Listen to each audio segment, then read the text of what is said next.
What up, it's Shankster94, and in this video we're going to take a look at one of the unique features of Resident Evil 3 Nemesis. So if any of you have played this game multiple times, you may have noticed that in certain areas you come across a different set of enemies than the set you encountered in previous playthroughs. This is one of the elements of Resident Evil 3 that separate it from the rest of the franchise. The fact that throughout the majority of the game, enemies can be randomized in certain areas. So the primary goal of this video is to showcase every one of these areas of enemy randomization.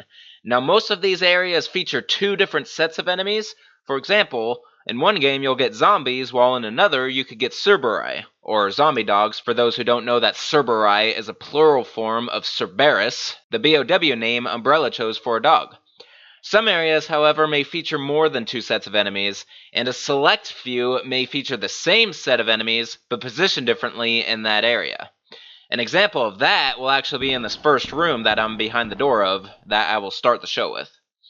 Now the key element of this video I want you viewers to keep in mind at all times is the fact that the enemy spawns I'm showcasing here only occur upon a specific time you enter that area, generally the first time you enter it. Some areas, however, may have different enemy spawns based on the events you've triggered since entering that area. These are circumstantial spawns, not randomized. For example, an area that was originally inhabited by web spinners can be inhabited by Drain Deimos later in the game. I will not be showing these circumstantial types of spawns, just the ones that have the randomization effect.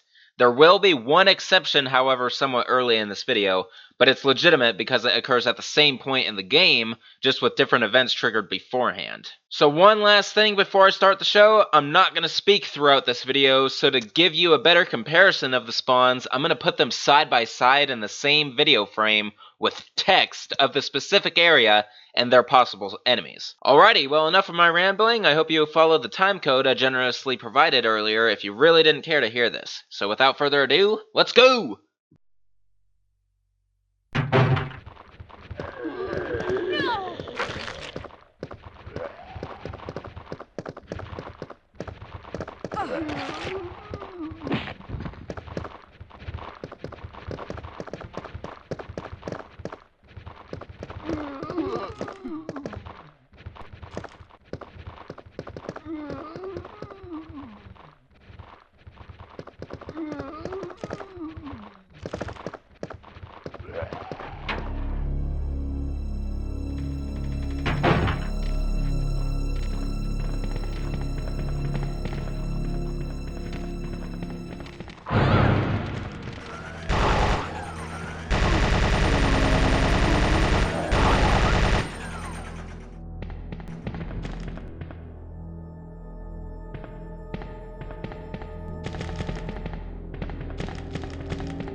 Alrighty, ladies and gentlemen, that concludes my showcasing of all the possible enemy placements in Resident Evil 3. So I really hope you've enjoyed the video. Just really shows you how much variety this game actually has compared to the previous two.